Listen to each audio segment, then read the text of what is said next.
top 10% of your customers driving 50% of your revenue. There's the next sentence, which is often, hey, if we look year over year, the revenue that group, that 50%, right? If we look at what they spent in 2017, what they spent in 2018, lost 50% of that revenue, right? So think of that, 25% of your revenue you lost by customers cooling off, your great customers cooling off or churning out completely. 25% is a lot of revenue. And so it matters a lot to detect when people are downshifting or fading out. First things first, just to put something in place is people are fading, right? And how are we reaching them? Then the second piece of that is, how are you determining someone is fading?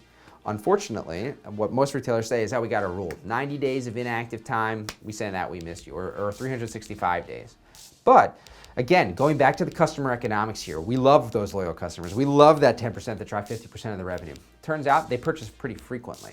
And so for most brands we work with, if they've got a rule that's like, 365 days, that sucks, they're now inactive, right? The reality is those customers were buying every month. Why didn't you reach out after 2.5 months, right? You don't solve churn just by having a Hail Mary pass, a well-timed Hail Mary pass, but a Hail Mary pass at the end after they're already kind of showing that they're veering off. You want early indication of maybe the new product line's not clicking with this segment, how do we adjust? You want an early indication that maybe a certain demographic pocket of your customers not shopping as much this year. Is there a competitor? Is it something to do with like the big ad campaign we're running?